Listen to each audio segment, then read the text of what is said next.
பாக்கி எப்படி பார்க்குறீங்க? எல்லாரும் ஒன்றிணைகிறாங்களா திமுக? இலக்கியம் படித்தவன், சங்க இலக்கியம் கேள்விப்பட்டிருக்கேன், காப்பிய இலக்கியம் கேள்விப்பட்டிருக்கேன், பல்வேறு சிற்றிலக்கியம்லாம் கேள்விப்பட்டிருக்கேன். இப்போ தான் முதல் முறையாக ஊழலுக்கே ஒரு இலக்கியம் அமைகிறதோ அப்படின்னு திராவிட முன்னேற்ற கழக ஆட்சியின் பற்றி ஒரு பெரிய அரசியல் தலைவர், அதனால் அது தமிழக விஜய் வெற்றி கழகத்தினுடைய தலைவர், நிறுவன தலைவர் விஜய் சொல்லிக்கும்போது, ஓ இதுவும் பெரிய இலக்கியமாக வருமோ போல் இருக்குது அப்படின்னு நினைக்கிறேன். அதாவது இதுவரையில் மெத்தனமாக ரொம்பவும் நிதானமாகவும் பேசிக்கொண்டது விஜய் கடுமையாக இந்த முறை பேசியிருக்கிறார். எத்தனை கோடி கொடுத்தாலும் திமுக தேர்தலில் வெற்றி பெறப் போவதில்லை. நாங்கள் சீமானோ அண்ணாமலையோ அல்லது எடப்பாடியோ வேறு எவரோ இந்த அளவுக்கு கடுமையாக சொன்னால் கூட நான் வியப்படைஞ்சிருக்க மாட்டேன். ஏன்னா அரசியல் களத்தில் இருக்கிறவங்க. விஜய் இப்படி பேசும்போது எனக்கு தோன்றுகிறது, அந்த அளவுக்கு வெலாசிட்டி ஆஃப் தி கரப்ஷன் ஊழலினுடைய வேகம் அந்த அளவுக்கு தாக்கி இருக்கிறது அப்படின்னு புரிஞ்சுக்க வேண்டியிருக்கு. ஒன்று, ஒரு புள்ளியில் இணையிறதுன்னு சொன்னீங்களே. இல்லை, அதுக்கப்புறம் நான் ஒன்று கேட்டேன், விஜயை இயக்குவது யார் அப்படின்னு ஆண்டாள் பிரியதர்ஷினி மேடம் சொன்னாங்க. அந்த இயக்கத்தினுடைய வெளிப்பாடு தான் இந்த மாதிரி ஸ்டேட்மெண்ட்டு, ஊழல் இலக்கியமே எழுதும் அளவுக்கு இருக்கிறது அப்படின்னு. எல்லா அரசியல் கட்சிகளும் ஏதாவது ஒரு பின்னணியில் இருக்கத்தான் செய்யும். அதுதானே இயக்கம். விஜய் யாரோ இயக்குகிறாள்னாலும் அந்த ஸ்டேட்மெண்ட்டு நீங்கள் மறுக்க முடியுமா? அதுதான் நம்ம கேள்வி. ஒன்று, நீங்கள் இந்த உங்கள் தலைப்பில் திமுக எதிர்ப்பில் ஒரு புள்ளியில் நகர்கின்றனவா அப்படின்னு இருக்கீங்களே. தமிழக அரசு, திமுக அரசினுடைய ஊழல், மதுபான ஊழலை சீமான் கண்டிக்கிறாரா? ஆமாம். தமிழக அரசு மீது 4-5 நாளாக இடி ரெய்டு நடக்குது இல்லையா, டாஸ்மாக். அண்ணாமலை கடுமையாக விமர்சிக்கிறாரா? ஆமாம். அதில் கூட நண்பர்கள் எல்லாம் சொன்னாங்க, 1000 கோடி ஊழல் அப்படின்னு அண்ணாமலை சொல்லிடுறாரு. அதான் சொன்னார். இப்போ இடியும் அதே சொல்லுதுன்னா யார் ஸ்கிரிப்ட் பண்ணாங்கன்ட்டு சகோதரி சொன்னாங்க. சகோதரின்னு சொல்லலாம், நட்பு சரி. அதாவது அந்த ஸ்கிரிப்ட் பண்ணவங்க அப்படின்ற மாதிரி குற்றச்சாட்டு சொல்கிறாங்க. அண்ணாமலை சில ஆண்டுகளுக்கு முன்பு ஐபிஎஸ் ஆஃபீஸர் இருந்தார், காவல்துறையில் இருந்தவர். அவருக்கு தெரியும் எந்த காய் எப்படி போகும், எந்த நகர். 1000ங்கிற நம்பர் இருக்குல்ல, நம்பரே யாரும் உத்தேசமாக இருக்கட்டும் சார். யூகம் நான் சொல்றேன், நான் கொடுத்தா 1000 சொல்லுவேன். 2000 கோடின்னு சொல்லிருக்கலாம்ல, அது இல்ல 500 கோடின்னு சொல்லிருக்கலாம். இப்படிதான் சொல்லணும், அப்படிதான் சொல்லணும் அவசியம் இல்லை. அவங்க ஒரு உத்தேசமான கணக்கு சொன்னாங்க. It coincides. அதெல்லாம் ஒன்றும் பெரிய இது இல்லை. இவங்க சொல்லி தான் நடந்துக்கிறாங்க அப்படின்றதெல்லாம் ஒன்றும் இருக்க வாய்ப்பில்லை. ஏன்னா இடி என்பது தன்னிச்சையானது. அது எதுவாக இருந்தாலும் கடைசியில் விசாரணை வழக்குகள் அதில் தான் தெரிய போகுது. ஒன்று, எடப்பாடி விமர்சிக்கிறாரா மதுபான ஊழல், ரைட். இப்போ திடீர்னு இந்த மதுபான கிடைக்கும் அதில் சீமான் ஒரு படி மேலே போகிறார். 1000 கோடி குறைவு, இன்னும் எத்தனையோ 50%, 50 விழுக்காடு. விஜய் அதான் சொல்லியிருக்காரு, அமலாக்கத்துறை கையில் அள்ளி இருப்பது கையளவு நீர் அப்படின்னு சொல்றாரு. அதாவது அந்த அளவுக்கு இருக்குது. இன்னும் தோண்ட எவ்வளோ கிடைக்குமோ தெரியாது. செந்தில் பாலாஜி பதில் சொன்னதாக தோழர், அன்புக்குரிய மரியாதைக்குரிய தோழர் சொல்லியிருக்காரு. ஆமாம், செந்தில் பாலாஜி மீது இப்போது அவர் மீதே வழக்கு இருக்கிறது இல்லைவா? அப்போ அதனால் அவர் எக்ஸ்பிளைன் பண்ணவே இல்லைன்னு சொல்ல வேண்டிய நிர்பந்தம் அவருக்கு இருக்குது. அதுதானே தவிர அரசாங்கத்தினுடைய வாய்ஸ் அல்ல. இன்னமும் அரசாங்கம் ரியாக்ட் பண்ணலை. முதலமைச்சர் ரியாக்ட் பண்ணாதான் அரசாங்கம், முதலமைச்சர் சொல்றாதான் ரியாக்ஷன் இல்லை.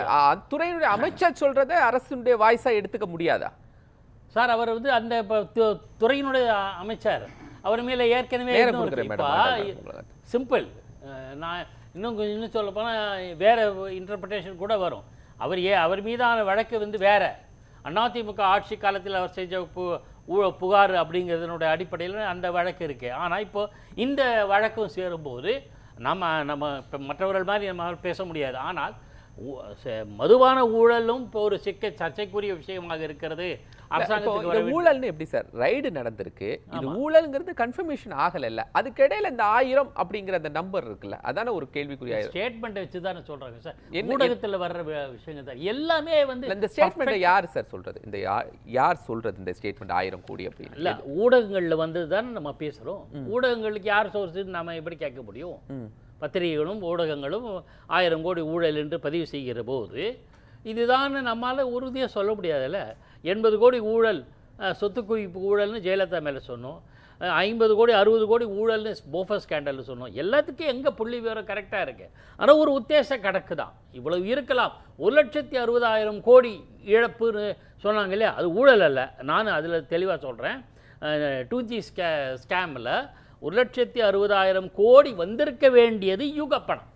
அதுதான் ஃபேக்ட். நான் அதை ஒத்துக்கிறேன். அந்த மாதிரி எல்லாமே யூகத்தின் அடிப்படையில் சொல்கிறது. இதை ஒருத்தர் சொன்னதையும் இன்னொருத்தர் சொன்னதையும் வச்சுட்டு யாரோ ஸ்கிரிப்ட் எழுதுகிறாங்கன்ற அந்த கருத்து இருக்குல்ல, ஏற்றுக்க முடியாது. ரெண்டாவது முக்கியமானது, தோழர் நான் பெரிதும் மதிக்குரிய அன்புக்குரிய தோழர் மதுக்கூறார் சொல்கிறாரு, உதிரிகள் அப்படின்னு சொல்கிறாரு. Correct sir. உதிரி பூக்கள் எல்லாம் கோர்த்து ஒரு மாலையாக வரப்போகுது அப்படின்னு அவங்க சொல்கிறாங்க. நான் சொல்ல அதுக்கு வாய்ப்பு இருக்கா என்ன? உதிரி பூக்கள்லாம் கோர்த்து மாலையா மாறுறதுக்கான வாய்ப்பு இன்னைக்கு தமிழ்நாடு அரசியல்ல இருக்கா? அது யார் கையில் இருக்கு? ஆளுங்கட்சி கையில் இருக்கு. திராவிட முன்னேற்ற கழக அரசின் செயல்பாடுகளில் ஒட்டி தான் அது நடத்தப்படும். ஏன்னா அவங்க கூட்டணியில இன்டாக்டா இருக்கக்கூடிய எந்த கட்சிகள் இந்த விமர்சனங்களையோ ஊழல் குற்றச்சாட்டுகளையோ சொல்லலையே. மதுகூர் ராமலிங்கம் சார் கூட சொல்லலையே. கூட்டணியை நாம சொல்லல, அரசின் மீதான விமர்சனம். அந்த அரசின் மீதான விமர்சனம் என்பது அந்த கூட்டணி கட்சிகளையும் பாதிக்கும். அதை புரிஞ்சுக்கணும். எல்லா காலத்திலும் அப்படி தான் இருந்துகிட்ருக்கு. அது ஒரு பக்கம். இன்னொரு விஷயம், இந்த 2 நாட்களுக்கு முன்பு என்னுடைய அன்புக்குரிய நண்பர் அமைச்சர் தங்கம் தென்னரசு தாக்கல் பண்ண நிதிநிலை அறிக்கை நானும் வேறு தளங்களில் பாராட்டியிருக்கிறேன். என்ன பாராட்டியிருக்கேன்னா, அது கனவுகள் நிறைந்த பட்ஜெட். கனவுகள் என்பது நான் உயர்வாக தான் சொல்கிறேன். ஏனென்றால் கனவுகளை ஒட்டி தான் எல்லா திட்டங்களும் அமையும். அந்த கனவுகள் எப்போ அது திட்டங்களாக ஆக்கப்படும்னா அது செயல் வடிவம் பெறும்போது. ஆனால் 3 ஆண்டுகளுக்கு முன்பு 1,500 கோடி என்று நினைக்கிறேன், நம்பர் தெரியல, அது உடனே அது ஒரு டிஸ்பியூட் ஆக்காதீங்க. சில 1000 கோடி செலவில் அடையாறு சுத்திகரிக்கப்படும். 3 ஆண்டுகளுக்கு முன்பு இந்த பட்ஜெட். சென்ற ஆண்டு பட்ஜெட் சில 1000 கோடி, 1,500 கோடி, 1,200 கோடி, ஏதோ ஒன்று அந்த அளவு முதலீடு செலவில் அடையாறு சுத்திகரிக்கப்படும். இந்த ஆண்டும் இதே, அடுத்த ஆண்டும் அது வருமா அப்படின்னா என்ன? திட்டங்களை நான் எந்த திட்டத்தையும் நான் குறை சொல்லலை, நல்ல திட்டங்கள். ஆனால் செயல் வடிவில் வந்தால் தானே சார், அது இல்லை. அதுதானே பட்ஜெட். ஒதுக்கீடு செய்திருக்கும் நிதியை கிரிட்டிசைஸ் பண்ணுறீங்களா? நான் நிதியை பொறுத்தவரையில் பல்வேறு விஷயம் அதை எடுத்தீங்கன்னா நான் நிறைய உதாரணங்களுக்கு சொல்ல முடியும். பல ஆண்டுகளுக்கு முன்பு அறிஞர் அண்ணா கையாண்ட விதம், கலைஞர் கருணாநிதி அவர்களுக்கு 1989 ஆட்சிக்கு வருகிறார். 13 ஆண்டுகள் வனவாசம் முடிஞ்சு வர்ற மாதிரி அவர் ஆட்சிக்கு வரும்போது சாராய சாம்ராஜ்யத்தை தகர்த்து விட்டேன்னு சட்டப்பேரவையில் அறிவிக்கிறார். என்ன தெரியுமா?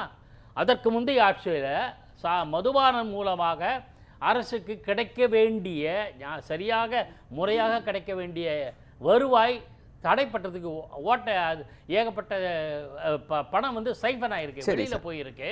அதை தடுத்து அந்த ஓட்டைகளை அடைத்து விட்டேன், இனி அது மூலமாக கிடைக்கக்கூடிய வருவாய் கிடைக்கும் சொல்லி நிரூபித்தவர், சாதனை படைத்தவர் கலைஞர் கருணாநிதி அவர்கள் 1989.